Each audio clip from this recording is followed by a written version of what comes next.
Bienvenue à Roselière.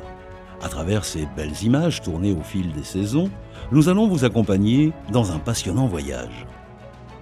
La Mirabelle, gourmande et dorée, symbole de la Lorraine, est délicieuse à croquer et savoureuse à déguster.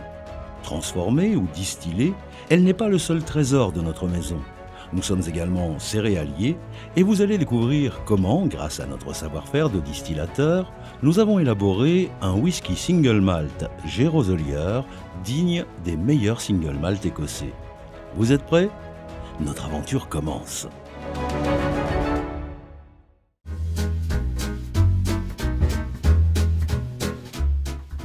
Si vous arpentez les jolies collines du Bayonnais, entre Lunéville et Bayon, vous serez sans doute intrigué au détour d'un chemin par la présence d'une bosse plus haute que les autres.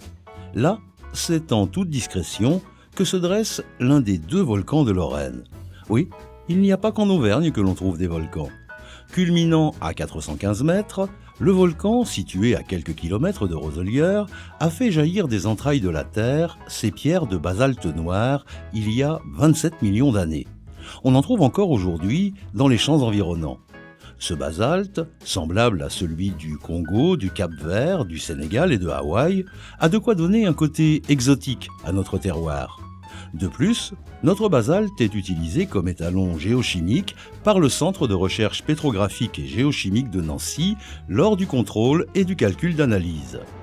Cette lave, qui s'est insinuée entre les autres couches sédimentaires de grès, de marne et de calcaire pendant des siècles, a créé une typicité de sol unique en Lorraine. C'est peut-être pour cette raison que sur cette terre si particulière, née de la colère du volcan, riche d'un passé géologique tourmenté, le sol est si propice à la culture des vergers. Grâce au climat aussi, un climat rude, exigeant, mais qui a permis au mirabellier, importé d'Orient, de trouver son plein épanouissement en Lorraine. Car oui, c'est en Lorraine qu'est issue 70% de la production mondiale de Mirabelle.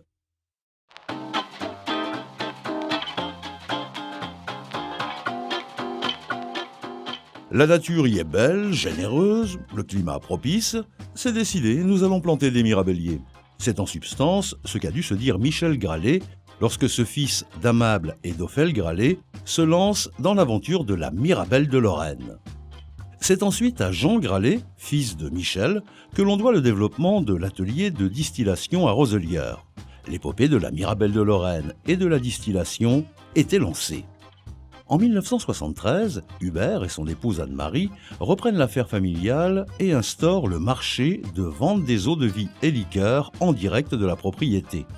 Une première approche de vente directe du producteur au consommateur qui donnera une idée encore plus ambitieuse, la création de la Maison de la Mirabelle. En 2002, c'est chose faite. Roselière voit naître ce lieu unique de production, de découverte, de mise en valeur et surtout de partage. Le partage d'une passion pour un savoir-faire familial, préservé et fièrement revendiqué par Sabine Gralet et son époux Christophe, aujourd'hui aux commandes de l'exploitation.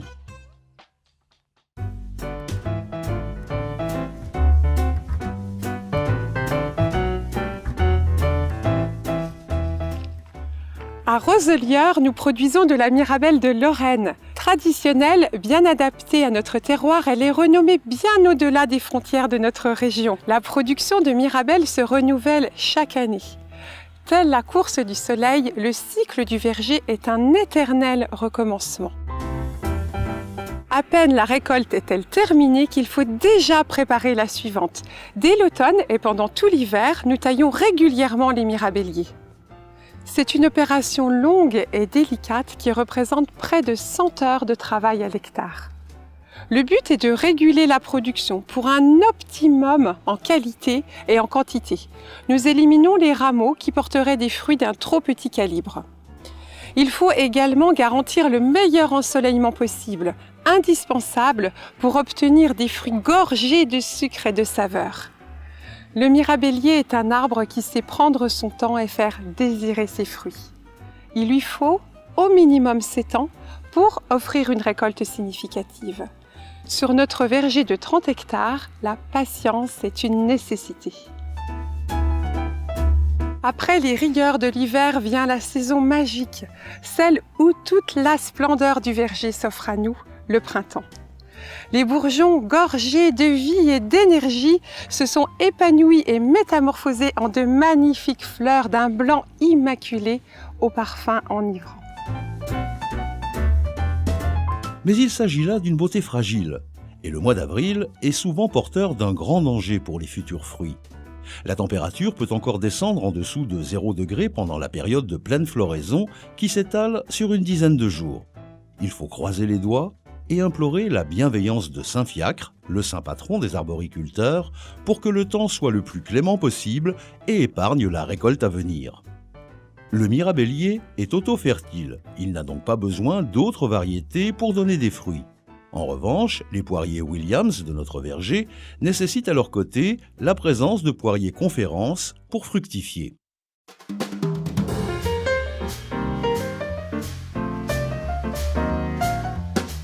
Un beau jour de printemps, en sillonnant le verger en fleurs, nous avons été étonnés par la qualité olfactive des fleurs du mirabellier. Cela sent si bon dans les vergers. Non seulement les arbres sont magnifiques, mais l'air est embaumé du parfum subtil de cette multitude de fleurs. C'est ainsi qu'est née l'idée d'un parfum, l'or du verger.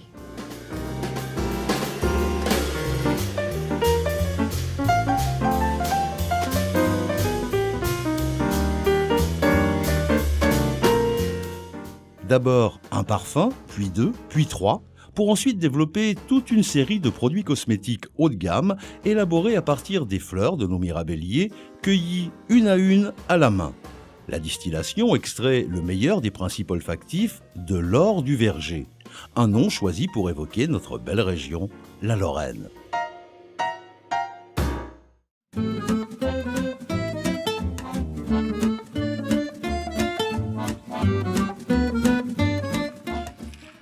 Après 4 mois de lente maturation et après avoir évité le gel et la grêle, les mirabelles de Roselière sont enfin prêtes à être récoltées. C'est depuis des siècles un moment attendu en Lorraine et empreint de tradition. Une période de travail intense avec de longues journées au soleil, mais également des instants de joie et de fête au verger. Et oui, on ne récolte pas le fruit symbole de toute une région à la légère. La mirabelle doit être ramassée après avoir été hochée, hier par une gaule et aujourd'hui par un vibreur mécanique. Si la cueillette à la main a toujours ses lettres de noblesse, la mécanique respecte elle aussi le geste traditionnel. Mais je vous propose d'aller le constater par vous-même. Suivez-moi.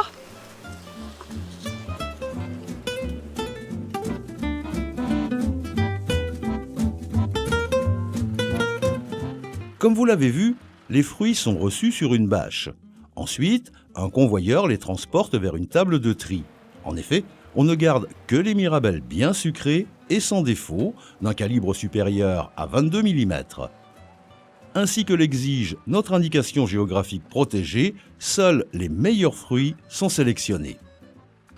Nos précieuses mirabelles vont ensuite à la maison de la mirabelle où 2 fois par jour elles sont chargées pour être emmenées à la coopérative fruitière Vega Fruits. Elles y sont alors triées une seconde fois.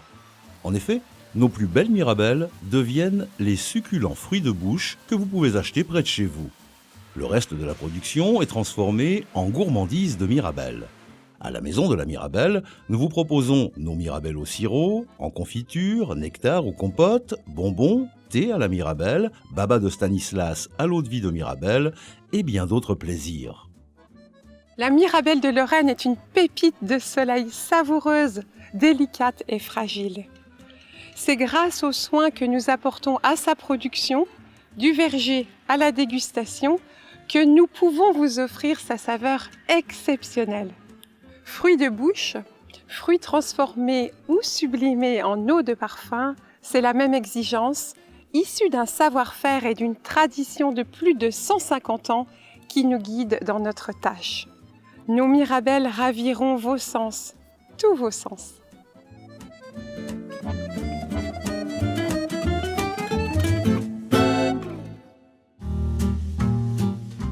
Comme nous venons de le voir, la maison de la mirabelle, grâce à son savoir-faire traditionnel, maîtrise de bout en bout la chaîne de production de la mirabelle de Lorraine, du verger à l'alambic. L'art de la distillation est transmis de génération en génération dans la famille Gralet depuis que Amable, en 1860, créa le premier atelier à Roselières. Notre famille est historiquement une famille céréalière qui produit sur ses terres du blé, du colza et de l'orge de brasserie. Dans le cuivre de nos alambics ne s'écoule pas que du fruit, poire William ou Mirabelle, mais également des céréales issues de nos champs. Nous élaborons ainsi, avec la même exigence que pour les eaux-de-vie de fruits, d'autres spiritueux à base de céréales.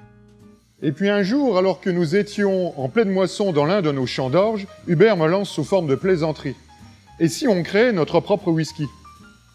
Nous sommes des passionnés de ce spiritueux ambré et nous effectuons de fréquents séjours dans des distilleries ancestrales écossaises. L'idée était évidente, car à Roselières, nous possédons tous les atouts pour produire un excellent whisky. Une terre riche, grâce à la proximité du volcan d'Essey-la-Côte, qui porte chaque année nos orges à malt. Roselières, c'est également une eau pure de grande qualité, tirée des nappes phréatiques alimentées par les sources vosgiennes. À partir de ce moment-là, nous nous sommes attelés à la tâche, inventer un des premiers whiskies au monde entièrement élaboré sur une même exploitation, du champ d'orge à la bouteille. Des années de recherche, de développement, d'investissement, de fermentation, de distillation et de vieillissement pour parvenir au niveau de qualité d'aujourd'hui.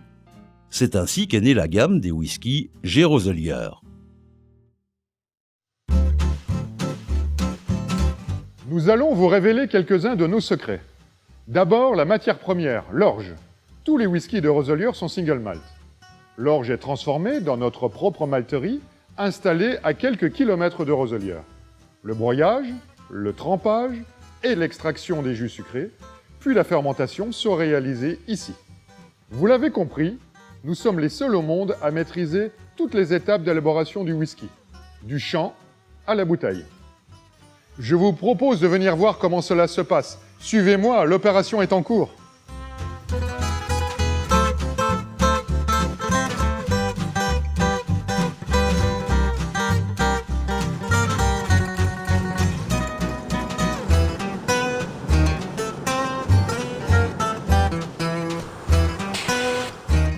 Comme vous le voyez, tous nos whiskies sont distillés en 2 passages, dans des alambics de type charentais à repasse. Mais le plus important des secrets, celui par lequel se crée et se révèle l'originalité d'un whisky, c'est celui du vieillissement qui demande une grande patience. Le whisky, après distillation, encore blanc, est enfuté dans des tonneaux ayant contenu des vins et spiritueux d'origines diverses, aux palettes aromatiques contrastées. À Roselières, nous avons choisi des fûts du Kentucky, de Xérès, de Bourgogne, de la vallée du Rhône, du sud-est et du sud-ouest. Mais nous utilisons également des fûts neufs créés sur place à partir du massif forestier proche de notre exploitation. Enfin, le vieillissement se déroule dans des lieux appropriés, avec eux aussi des caractéristiques hygrométriques et de températures différentes. Nous disposons de 3 chais aux ambiances variées, le grenier de la distillerie, la cave de la bergerie et un ancien fort militaire de 1870. L'ensemble de ces lieux de vieillissement, associés à des types de fûts aux origines diverses, confère au maître de chai une palette aromatique infinie, digne d'un parfumeur avec son orgue à parfum.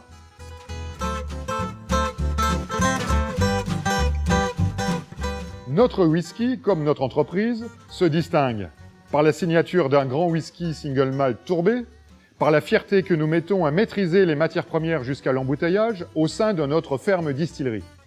Et notre plus grand plaisir est de vous faire découvrir tout le caractère et la rondeur de nos whiskies G. Roselières lors de cordiales séances de dégustation.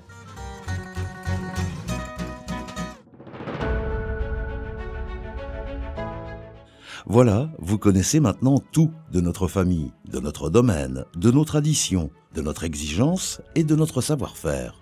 Vous savez à quel point nous aimons vous faire partager nos passions. Si le cœur vous en dit, pour ne rien manquer de notre actualité, rejoignez-nous sur les réseaux sociaux. Toute cette belle histoire, poursuivez-la avec nous en visitant la distillerie, un spectacle unique à ne pas manquer. Nécessaire pour obtenir une odeur délicate et parfumée. Puis vient le temps du vieillissement.